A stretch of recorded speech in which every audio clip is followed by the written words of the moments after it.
రాజకీయ నేతలు కలిస్తే రాజకీయాలే మాట్లాడతారనుకుంటాం. కానీ ప్రధాని మోదీ అలా కాదు. ప్రొఫెషనల్ టచ్తో పాటు పర్సనల్ టచ్ కూడా ఇస్తారు.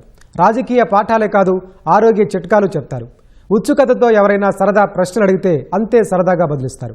మన టీడీపీ, జనసేన రాజ్యసభ ఎంపీలు అలాంటి ఎక్స్పీరియన్సే ఫేస్ చేశారు. రాజ్యసభకు కొత్తగా ఎన్నికైన కూటమి ఎంపీలను ప్రధాని మోదీ అల్పాహార విందుకు ఆహ్వానించారు. శివసేన, అన్నాడీఎంకే, టీఎంసీ రెబల్ ఎంపీలతో పాటు టీడీపీ, జనసేన ఎంపీలు బ్రేక్ఫాస్ట్ మీటుకు హాజరయ్యారు.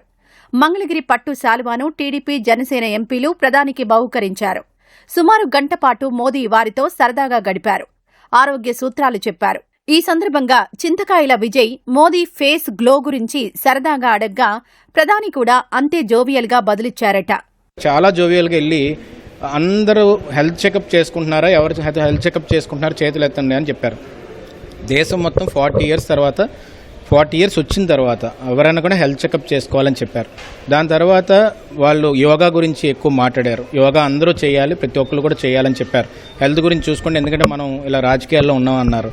థర్డ్ థింగ్ ముఖ్యమైనది ఏంటంటే ఆయన చాలా జోక్గా ఏంటంటే మీ ఫేస్లో ఉన్న గ్లో గురించి మొత్తం సోషల్ మీడియాలో చర్చ జరుగుతుంది సార్ అని అన్నాం. అన్నింటినే చాలా నవ్వి దాని మీద నేను కూడా విన్నాను అని చెప్పేసి అన్నారు. కుశల ప్రశ్నలన్నీ అయ్యాక ఎంపీలకు ప్రధాని రాజకీయ పాఠాలు బోధించారు. ఎన్డీఏ భాగస్వాములంటే ఒక కుటుంబమని, సోషల్ మీడియాలో చురుగ్గా ఉండాలని గీతోపదేశం చేశారు. చేనేత, చేతి వృత్తుల్ని ప్రోత్సహించేలా బాధ్యత తీసుకోవాలని సూచించారు. ఇదే అవకాశంగా ఏటికొప్పాక బొమ్మల గురించి టీడీపీ ఎంపీలు ప్రస్తావించగా మార్కెటింగ్ మార్గాలు చెప్పారు మోదీ. బ్రేక్ఫాస్ట్కి వెళ్తున్నప్పుడు రౌండ్ టేబుల్ దగ్గర ఆయన నించోవడం జరిగింది. మా ఎంపీలందరం కలిసి అక్కడికి వెళ్ళి, సార్ ఈరోజు వీవర్స్ డే రోజు మేము క్లాత్ గురించి మీకు మంగళగిరిది బహుకరించాం. అలాగే చంద్రబాబు నాయుడు గారు, నారా లోకేష్ గారు ఏటికొప్పాక టాయ్స్ గురించి కూడా చాలా మటుకు చెప్తున్నారు. అది మీరు కొంచెం ఆలోచన పెట్టుకుని మీరు మన్ కీ బాత్లో 2 సార్లు ఏటికొప్పాక టాయ్స్ గురించి మాట్లాడారు అని చెప్పాను.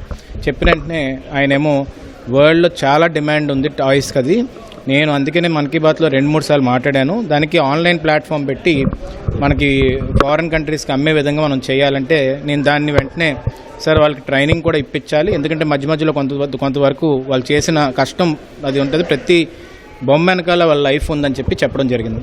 మొత్తంగా ప్రధాని ఏం మాట్లాడతారోనని బెరుకుగా అల్పాహార విందుకు వెళ్లిన ఎంపీలు ఖుషీగా బయటకొచ్చారు.